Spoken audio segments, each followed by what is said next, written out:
important for corporates such as Visa and other financial institutions to start addressing these challenges. Once an organization like Visa starts supporting women, it shows that they believe in women and their ideas. And I feel other organizations will start jumping in and supporting women in their own individual ways. Women have been historically disadvantaged in business and elsewhere, and they need a boost to catch up with their counterparts. According to a recent statistics by PwC, we see that over 41% of business owners in Nigeria are female-owned. Now, if we also look at the statistics in Sub-Saharan Africa, we have the highest number of female-owned businesses in the world. This is a big cry for female entrepreneurs to be funded. We need equal access to finances. 31% of businesses are owned by women. 80% of households are run by women. So those women need equal access to funding, same as the men, so they can also be able to take care of their households. Organizations like Visa and other financial institutions need to look at how they can create inclusive programs that target women to help them increase the quality of their knowledge and also get access to funding. Because when we look at the growth rate, it is stifling, the fact that they lack access to funding. This is a huge chunk of the populace that are contributing to the GDP of our country, and they need all the help that they can get.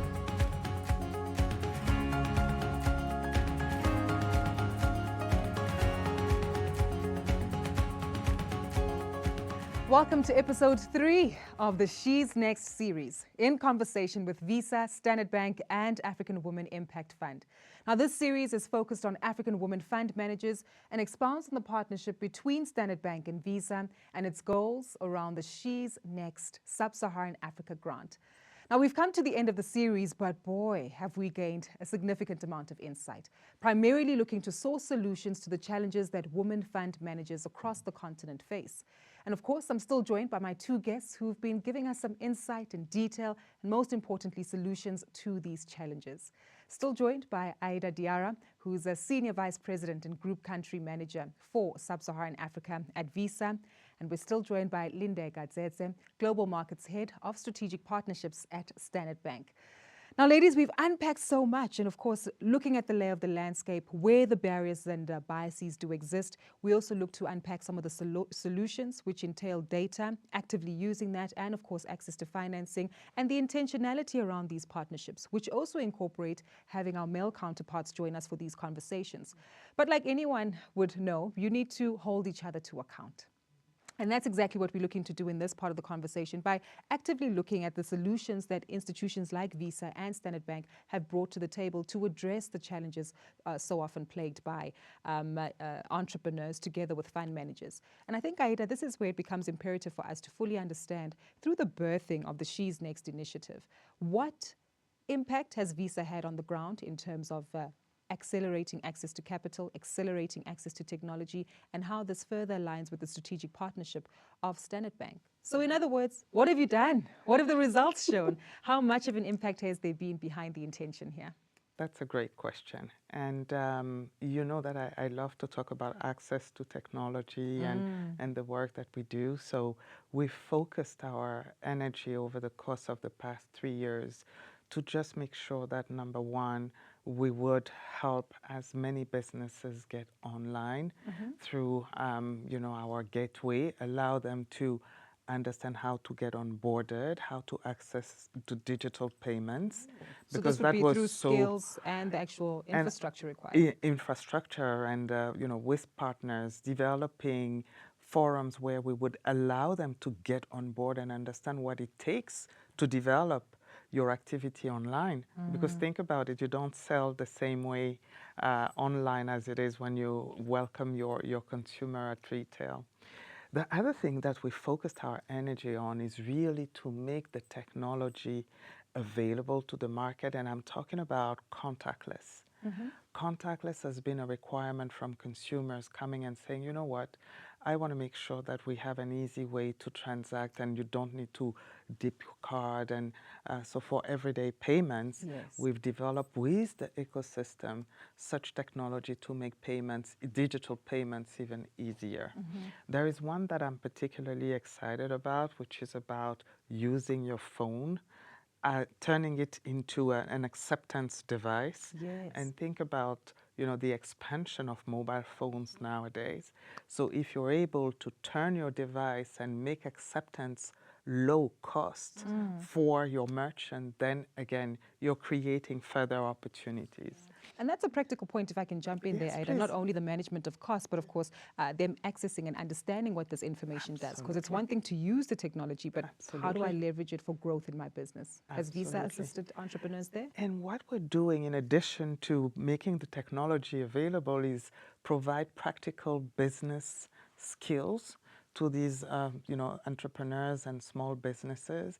And it goes back to, and complementing very well what Lindeka has been doing, which is provide them access with tools, understanding of what the capability does to their business and how they can grow, leverage this to continue to grow.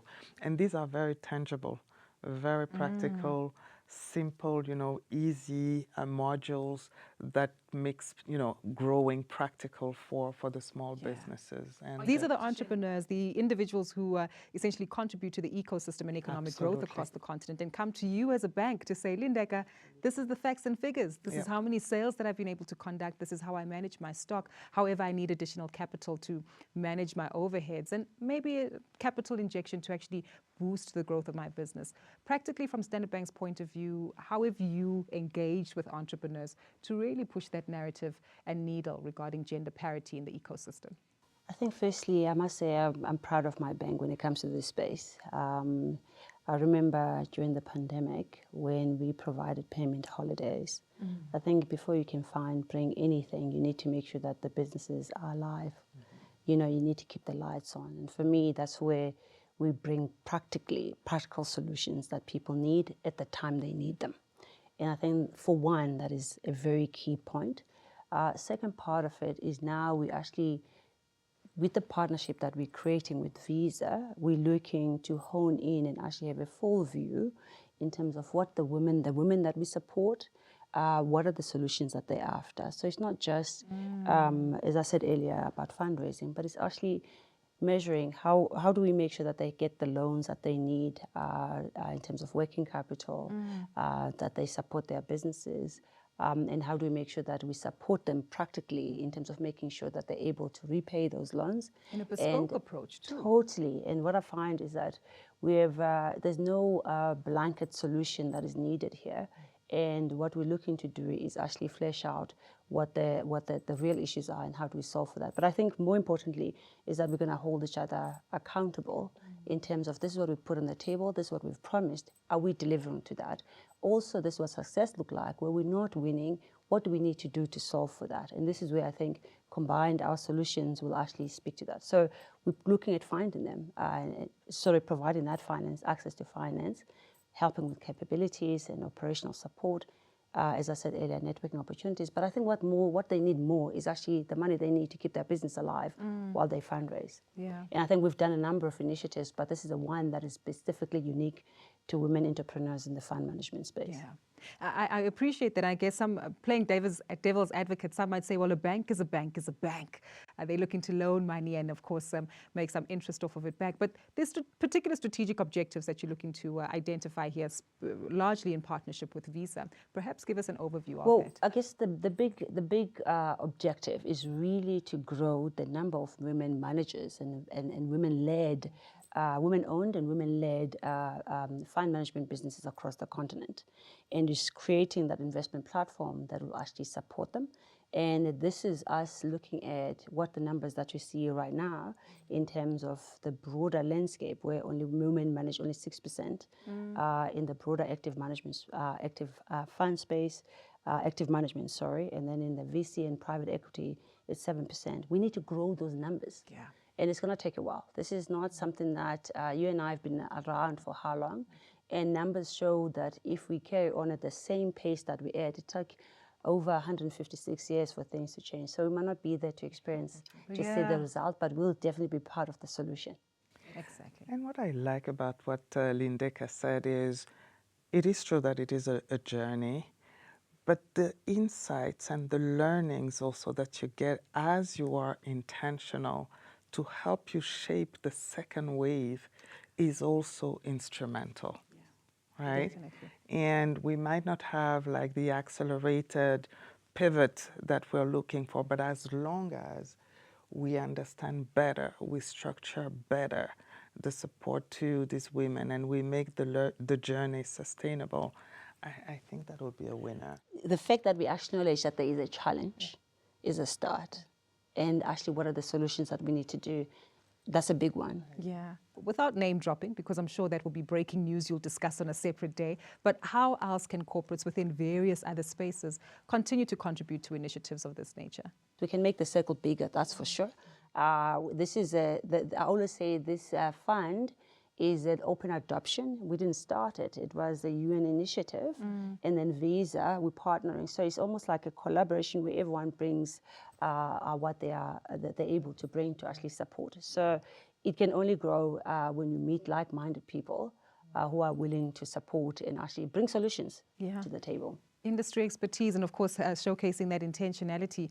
What I find so phenomenal about this conversation is that it ties into what you highlighted in episode 1, that it's not necessarily a shortage of skills that we see or women who are keen to participate in the economy. And again, you've highlighted that there are actually more women in the market and environment, and we need to go back to raising capital. Share a message with female entrepreneurs who perhaps still remain on the periphery of economic participation.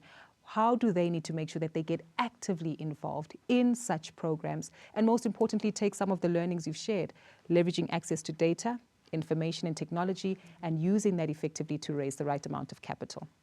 Aida? First is about the belief that they can grow and they should grow. I think it starts from the challenges and the hurdle are so huge that sometimes there is the women entrepreneurs feel that they need to continue to operate within, you know, their own round of capabilities, if I can put it like this. And it's just an encouragement to knock at the doors, look at all the organizations today that are, you know, investing in women entrepreneurship, and don't be afraid to ask for guidance, and ask for technical support, and it takes resilience, but I think the momentum has started and will continue. Definitely. If you look at our journey in South Africa and as a world, right, we're not participating, yet here we are, despite all of that. And I think you have to back yourself as well and believe in yourself, not like that either. And also they always say, what does Mandela say, it's impossible until it's possible. And I think for me, firstly, the technology that you provide is actually allowing people, there's so much more you can discover now. You don't have to travel. You can do it within your own home, and you can use your phones to actually access this information. And this is where we're looking to create these platforms where people can connect and network. I would also just to put out there that people can email Thobile directly. It's thobile.finca, is F-I-N-C-A, @standardbank.co.za. That's the start, where you can actually ask questions, and we are available. Reach out. And I'm hoping that this message will reach far more people than we are able to on our own. Definitely. Well, onwards and upwards. And I believe, again, a great voice of encouragement to many entrepreneurs, particularly those within the fund management space, to remain resilient. You've got the skills, you've got the capabilities. Of course, continue to collaborate with many of your peers, leverage off of technology and, of course, finance, access to finance in order to scale your businesses effectively. And as has been highlighted, this is just the tip of the iceberg when it comes to expanding on the opportunities of attaining gender parity within the fund management space, and of course, when we take a look at the ecosystem regarding entrepreneurs. Thank you so much for your time and contribution to the conversation and showing us that women can really play a role and a part in every aspect of the economy, from the entrepreneurs that we look to support and aid in the growth of their businesses, the livelihoods and the jobs that they too in turn create, the profits that they're able to generate for the economy, and of course how this circles back to women fund managers who invest on their behalf to create wealth for them. It really does speak to the multiple layers of this collaborative effort. So it's quite deliberate. She's next, you're next, I'm next. There's Yes. space and room for everyone to actively participate. Thank you again for joining us. And on behalf of Aida as well as Lindeka and myself, it's been a pleasure being with you. Until next time, take care.